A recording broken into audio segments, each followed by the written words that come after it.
অবশেষে এক হলো দুর্জয় আর রানী।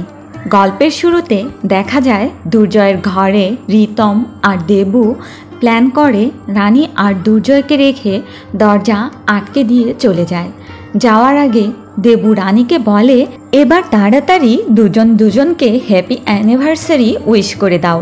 তখন রানী বলে, আমাদের অ্যানিভার্সারি কোন দিক থেকে তোর হ্যাপি মনে হচ্ছে? উইশ করার কোনো প্রশ্নই ওঠে না। তখন দুর্জয় বলে ওঠে, রানী তো একদম ঠিকই বলেছে, আর তাছাড়া আমার এখন ভীষণ ঘুম পেয়েছে, তোমরা এবার যাও ঘুমিয়ে পড়ো। তখন রিতম বলে, দেবু চলো আমরা শুয়ে পড়ে গিয়ে ওরাও শুয়ে পড়ুক। এটা বলে রিতম বাইরে থেকে দরজা লক করে চলে যায়। তখন দুনি বলে, মা আমার ঘুম পেয়েছে, আমাকে ঘুম পাড়িয়ে দাও। তখন রানী চেয়ার এনে চেয়ারে বসে দুনিকে ঘুম পাড়ায়। তখন দুর্জয় মনে মনে ভাবতে থাকে, আমার বিছানায় বসতে ভালো লাগবে কেন? এতগুলো বছর হয়ে গেল এখনও মহারানীর তেজ একটুও কমেনি দেখছি। তারপর দুনি রানীকে বিছানায় এনে ঘুম পাড়াতে বলে। তখন রানী বিছানায় শুয়ে দুনিকে ঘুম পাড়ায়। অন্য পাশে দুর্জয় শুয়ে ঘুমিয়ে পড়ে। সকাল হলে দেখা যায় পিঙ্কি শুক্লাকে বলতে থাকে, কি হচ্ছে এসব? আমার কিন্তু একদম ভালো লাগছে না। এরকম একটা অনুষ্ঠানের দিনে কেন রানীকে এ বাড়িতে থাকতে দিলে? তখন শুক্লা বলে, কি করব বল বড় বৌমা? তখন পিঙ্কি অনেক কুমন্ত্রণা দিতে থাকে শুক্লাকে। অনিশা আর দুর্জয়ের বিয়ের ঘোষণা দেবার সময় যেন রানীকে ঘর থেকে বের হতে না দেওয়া হয়, এরকম প্ল্যান করতে থাকে শুক্লার সাথে। এদিকে রানী ঘুম থেকে উঠে দুর্জয়কে ঘরে দেখতে না পেয়ে চটপট ফ্রেশ হয়ে নেয়। ঠিক তখনই দুর্জয় কিছু গিফট নিয়ে ঘরে ঢোকে।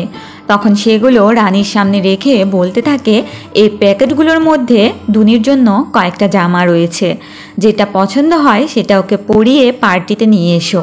আমার কিছু গেস্ট আসবে, তারা আমার মেয়েকে দেখতে চাইতে পারে। আর একটা প্যাকেট রানীকে দেখিয়ে বলে, এর মধ্যে একটা শাড়ি আছে। আর গম্ভীর ভাব নিয়ে দুর্জয় বলে, দুর্জয় সেনগুপ্তের পাশে দাঁড়ানোর জন্য একটা ক্লাস মেনটেন করতে হবে, সেজন্যই শাড়িটা দেওয়া।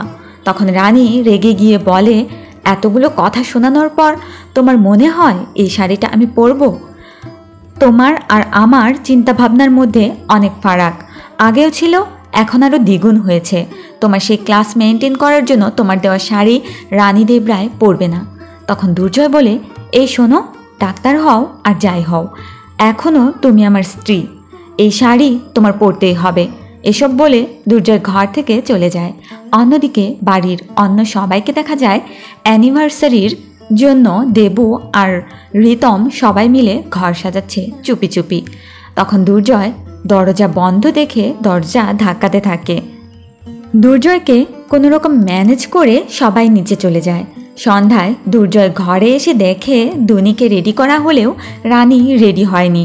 তখন দুর্জয় দুনিকে নিচে পাঠিয়ে দিয়ে দরজা বন্ধ করে দেয় আর শাড়ি পরার জন্য রানীর সাথে জোর করতে থাকে। দর্শক, আপনাদের কি মনে হয় দুর্জয় কি পারবে রানীকে তার দেওয়া শাড়ি পরাতে? আর দুর্জয় রানীকে এই অবস্থায় দেখে কার কেমন লাগছে জানাতে পারেন আমাদের কমেন্ট বক্সে। আর ভিডিওটি ভালো লাগলে লাইক, কমেন্ট, শেয়ার করতে ভুলবেন না। ধন্যবাদ।